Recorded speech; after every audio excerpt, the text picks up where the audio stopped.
हर तस्वीर देखने में तो एक मुंजमद अक्स होता है जिसमें बज़ाहिर कोई ज़िंदगी नज़र नहीं आती, लेकिन ये हकीकत है कि हर तस्वीर अपने अंदर एक कहानी और कई यादें समेटे हुए होती है।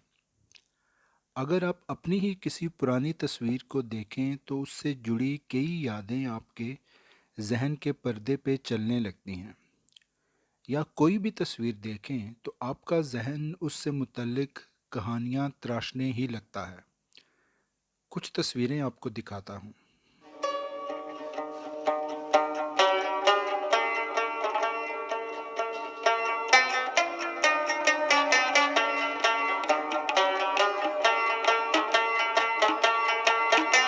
जी, ये तस्वीरें देख के आपके ज़हन में कुछ कहानियाँ, कुछ अच्छी बुरी यादें तो ज़रूर आई होंगी, लेकिन हमारी आज की कहानी का इन सब तस्वीरों से कोई ताल्लुक़ नहीं है।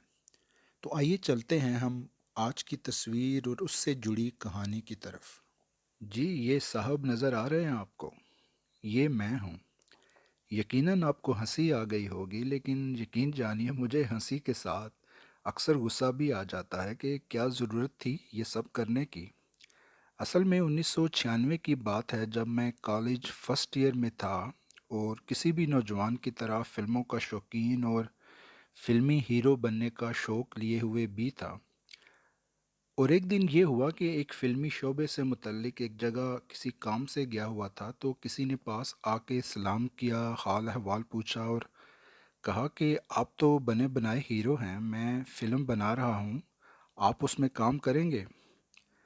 लो जी, अंधा क्या चाहे दो आंखें, हमें तो ऐसे लगा जैसे लॉटरी निकल आई हो।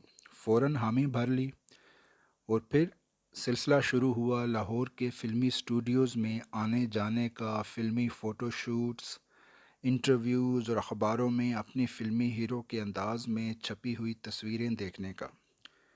सब कुछ अच्छा ही चल रहा था, लेकिन जल्द ही ये इंकिशाफ होने लगा कि फ़िल्मी दुनिया और वहाँ के लोग मेरे मजाज से कतई मुख्तलिफ हैं। और फिर अपने उस फ़िल्मी सफ़र को महदूद करते करते उसका अख्ताम कर दिया। लेकिन अपने इस छोटे से फ़िल्मी सफ़र में इंसानी ज़िंदगी की बेसबाती और उसके खोखलेपन को काफ़ी करीब से देखने का मौका मिला। अपने इस सफ़र में ये नज़ारा मेरे लिए हमेशा परेशान कुन और दुखी कर देने वाला होता, जब मैं शाह नूर स्टूडियो में उन स्ट्रगलिंग अदाकाराओं को, जिनकी उम्र फ़िल्मी दुनिया में अपना नाम बनाने की कोशिश करते करते काफ़ी हद तक ढल चुकी थी, लेकिन वो अब भी अपने चेहरे पर मेकअप की एक फीकी सी गैर दिलकश तय जमाए और अपनी उम्र छुपाने, अपनी बीमारियां छुपाने और ज़िंदगी में आई मायूसियों और ज़िंदगी के थपेड़ों को छुपाने की नाकाम सी कोशिश करती, और शाहनूर स्टूडियो में बगैर किसी वजह के इधर उधर चक्कर लगाती या थड़ों पर बैठी हुई नज़र आती। अगर इसके अलावा वो किसी और काम में कोशिश करती तो यकीनन उनकी ज़िंदगी कदरे बेहतर हो सकती थी, लेकिन फ़िल्मी दुनिया की इस चकाचौंध और हर सीन के बाद वो एक लाइन के वाह मैडम क्या शॉट दिया आपने, इसका ऐसा चस्का उनको पड़ चुका था कि अब वो किसी और काम के काबिल रही नहीं थी। और अपने साथ आने वाली दूसरी स्ट्रगलिंग अदाकाराओं को वो ये झूठे किस्से सुनाती रहती कि आज मुझे फ़लाँ डायरेक्टर का फ़ोन आया और उसने अपनी फ़िल्म में मुझे ये रोल ऑफ़र किया। अभी जब मैं आ रही थी तो दरवाज़े पे मुझे फ़लाँ प्रोड्यूसर मिला और उसने कहा कि वाह मैडम, आप तो अभी भी हीरोइन लगती हैं, मेरी आने वाली फ़िल्म में आपके लिए ज़रूर कोई ना कोई रोल निकल सकता है। और फिर इस पे झूठी हंसी हंसती। साफ नज़र आता था कि उनकी बाकी मांदा रह जाने वाली ज़िंदगी भी इसी खोखलेपन और झूठे किस्सों में गुजर जाएगी। और फिर एक दिन ऐसा भी हुआ कि अपनी एक फ़ोटो शूट वाले दिन मैं अपने साथ फैज़ की शायरी के कुछ सफ़ात ले गया कि ब्रेक के दौरान कुछ टाइम पास हो जाएगा और शायरी का मुतालिया भी कर लेंगे। तो वो सफ़ात मैं अपनी चेयर पे रख कर किसी काम से गया, कुछ मिनट्स के बाद वापस आया तो देखा कि मेरी साथी अदाकारा, जो कि अब एक सफ़े अव्वल की अदाकारा बन चुकी हैं, उन सफ़ात पर पकोड़े रख के तो खा रही हैं ब्रेक के दौरान। میں دیکھ کے کچھ پریشان ہوا اور کہا کہ اس پہ تو فیض کی شاعری لکھی ہوئی تھی اور آپ ان صفحات پر پکوڑے رکھ کے کھا رہی ہیں۔ تو انہوں نے میری طرف دیکھا اور پھر اچانک پریشان ہوئی اور کہنے لگی او شاعری اسی فلم کے گانے تھے، دھن بن گئی۔ تو میں نے قدرے مایوسی سے کہا کہ فیض ہمارے ملک کے ادبی شاعر ہیں، وہ فلمی شاعر نہیں ہیں، یہ اس پہ فیض کی شاعری تھی، فلمی گانے نہیں تھے۔ تو پھر ان کی قدرے تسلی ہوئی تو کہنے لگیں او اچھا اچھا، اور پھر وہ لاپرواہی سے چٹنی میں پکوڑے ڈبو ڈبو کے کھانے لگیں۔ جی تو یہی چاہا کہ اس چٹنی کو ان کے چہرے پہ مل دوں، لیکن میں ضبط کر کے گزر گیا۔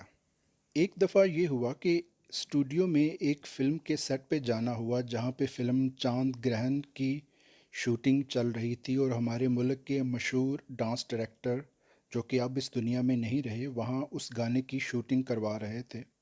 جب میرے ڈائریکٹر نے میرا تعارف ان سے کرایا کہ یہ میری آنے والی فلم کے ہیرو ہیں، تو انہوں نے مجھ سے ہاتھ ملایا، پاس بٹھایا، میری طرف دیکھا اور بولے ڈانس آتا ہے آپ کو؟ میں نے عرض کی کہ جی نہیں، کبھی کیا نہیں۔ تو پھر کہنے لگے کہ چلیں، ہماری فلم انڈسٹری میں ویسے بھی کس ہیرو کو ڈانس آتا ہے، گانے کے دوران آپ کھڑے رہیے گا، بس فلم کی جو ہیروئن ہے وہ آپ کے ارد گرد ڈانس کرے گی اور گانا شوٹ ہو جائے گا۔ مجھے کچھ تسلی ہوئی۔